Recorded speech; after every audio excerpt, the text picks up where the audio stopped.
What's up, everybody? It's Matt with Driver Studio. I'm out here, of course, banging on the wonderful 73 K5 two-wheel drive conversion truck. Man, it's getting close. It's getting close. May 7th is right around the corner. I think today is April 8th. And as you can see, we got a long ways to go. So please, please, please help us grow our channel. Subscribe below. Do all the fun stuff. Let's have some fun as well.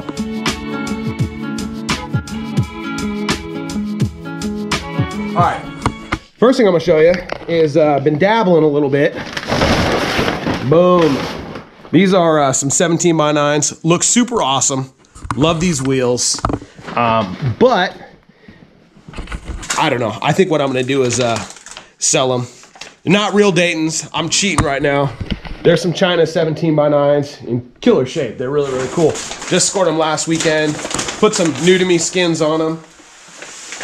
I think just due to the flavor of the whole build, excuse me, I'm gonna have to get back to the true spokes. But what we're gonna jump into tonight is one of my faithful friends, followers, subscribers, all the good stuff, hit me up the other day and said, Matt, I gotta let you know about a little issue with what we talked about in my last video of the, oh goodness, it escapes me. The axle flip, the drop that I did on the rear end, because with this two-wheel drive conversion on the K5, I have now swapped the axle on top of the rear leaf springs.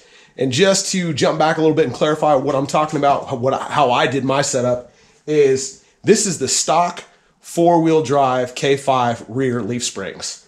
I took a two-wheel drive Suburban 5-lug rear end, just bone stock everything, ripped that off with the leaf springs, and I was reading, and I decided, you know what, I'm gonna run that axle on my leaf springs. So it's dropped me, I'm gonna guess about 4.5 inches, somewhere right around there.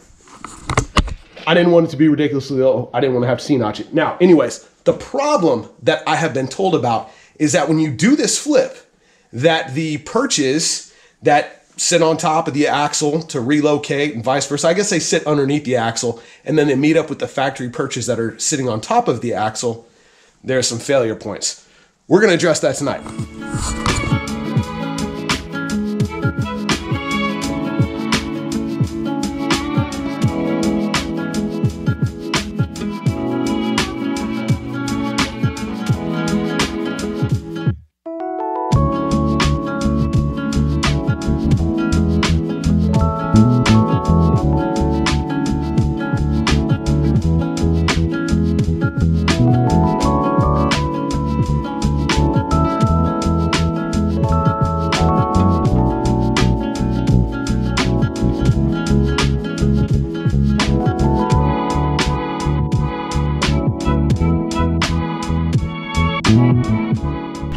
Now y'all might remember, so this bracket right here is just sitting with a guide pin right on top of here. Now what we're gonna do is we're actually gonna blow these U-bolts out so we can run a weld from this bracket to the bottom of the axle tube.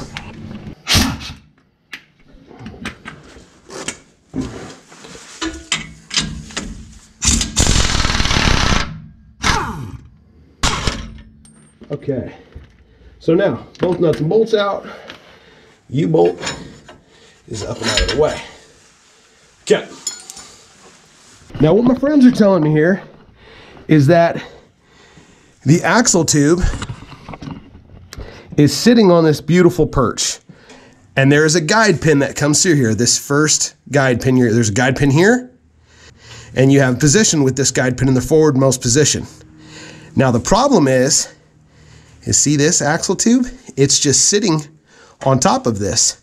Now, if this axle were to bind up and spin, the problem that you have is that this is now going to have pressure up against this upper bracket, this bracket right here. Because the concern is that these factory welds on the top of that axle tube aren't strong enough. And a lot of guys actually have issues with those breaking. Now, I've had a couple people actually email me or hit me up on Instagram and showing me that this weld right here from this bracket to, from this bracket to the top of this tube will break. That's what you got to worry about. You ever hit this launch just right I probably won't be launching anything, but just to be safe, you want to clean this up and throw some welds from here to this tube, preferably on both sides and on both sides of this rear end. Let's beef this thing up a bit.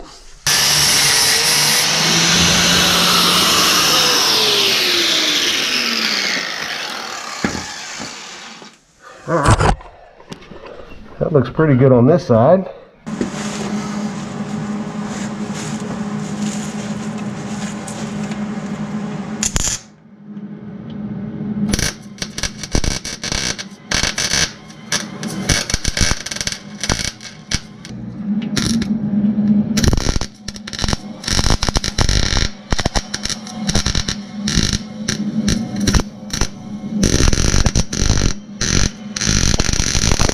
We're gonna put these U-bolts back in here, jump to the other side.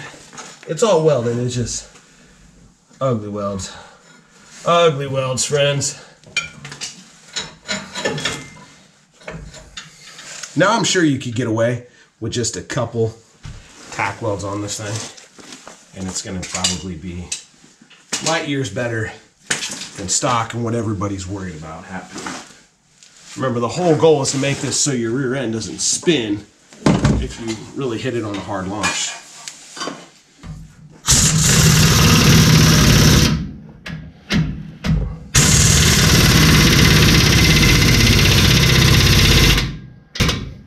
Now, of course, you should probably check these U-bolts after you drive it first a little bit.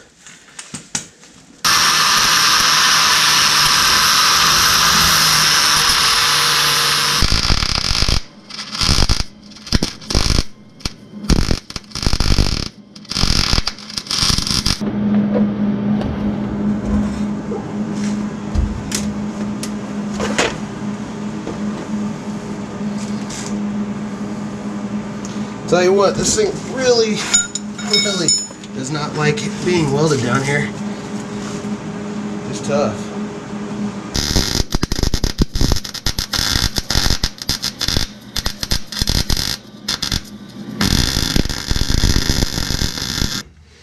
Tighten down one side, it makes the U-bolt go crooked. Don't want that.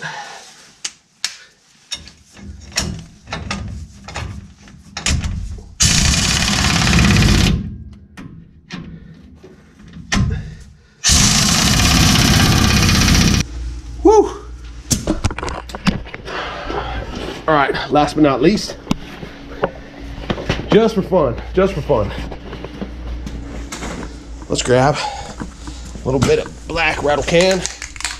Let's get a little bit of black rattle can up on here. I'm just gonna go over these U-bolts a little bit, go over the weld, all that junk.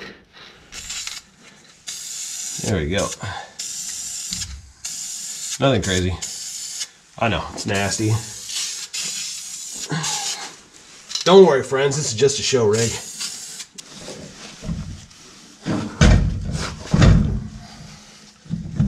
Oh, I never get that lucky. That was crazy. You guys see that? That thing just hopped right on it. It was like it said, "Hey, I wanna be on your truck, friend."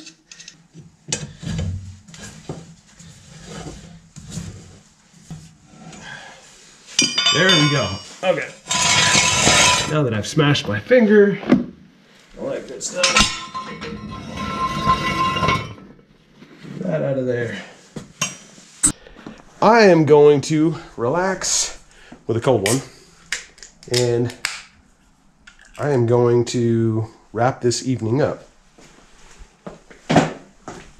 But once again, what this video is about is trying to solve potential problems. I'll definitely have some pictures of what happened to my buddy's rig, and yeah, y'all will see that that is a big potential issue of what could definitely happen if you do an axle flip kit, throw that in there, and you don't throw at least a couple spot welds onto that piece that goes in there underneath your factory mount on now the top side of your axle, because now it is flipped. I guess it would always been the top side.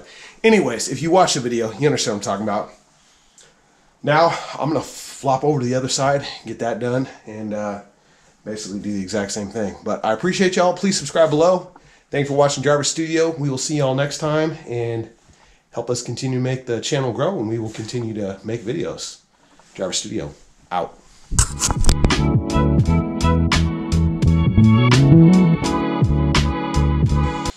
Let's see. Nope, that's not the right one. I swear, that thing.